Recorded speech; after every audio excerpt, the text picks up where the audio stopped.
If an integral curve of the differential equation, integral curve means sir integral curve मतलब integral solution, solution ही को तो कहते हैं primitive integral, है ना।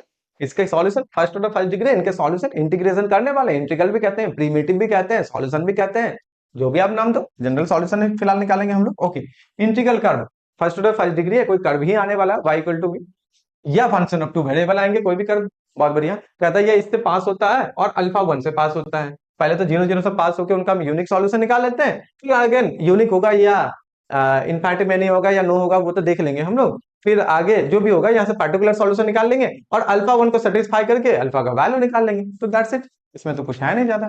कीजिए कीजिए फटाफट कीजिए, फटाफट फटाफट, बहुत ज्यादा कुछ इसमें नहीं है, इजिली हो जाएगा।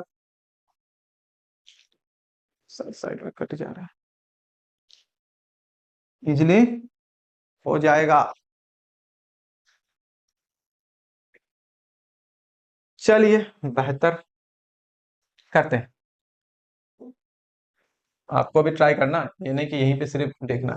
तो कहता है इंटीग्रल कर्व के लिए कितना दिया हुआ है, तो dy by d x, simple सा क्वेश्चन है, 1 by y minus x, that means linear तो है जी, y minus x this is linear, dx by dy linear किस में है सर, लीनियर ये तो x में है, which is linear differential equation, linear differential equation.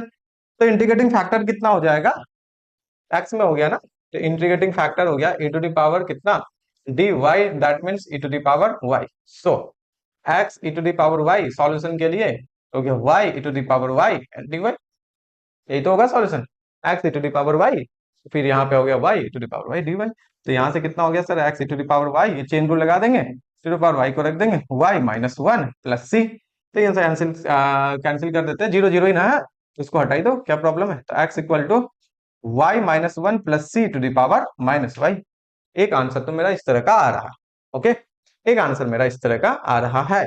अब कहता है 0 0 सेटिस्फाई करता है, 0 0 सेटिस्फाई करता है एट 0 0, एट 0 0 पे 0 equal to 0 minus 1 plus c, that mean c equal to 1।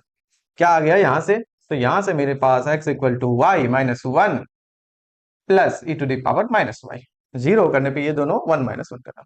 अब ये आ गया आपका पार्टिकुलर सॉल्यूशन, क्या आ गया, पार्टिकुलर सॉल्यूशन।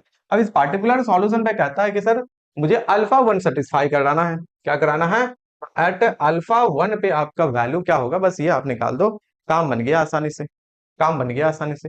अल्फा 1 पे तो एक काम करते हैं, एक्स का वैल्यू अल्फा डालते हैं और वाई का वैल्यू कितना करना, 1, तो 1 minus 1 plus e to the power, x का वैल्यू अल्फा डालना है, ओके अल्फा हो गया, और वाई का वैल्यू हो गया 1, ये ना है, तो 1 हो गया, 1 माइनस 1 और e to the power minus 1, e to the power minus 1।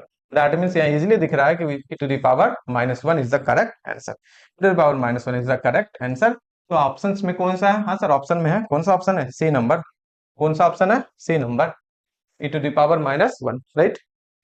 बताइए, क्लियर है,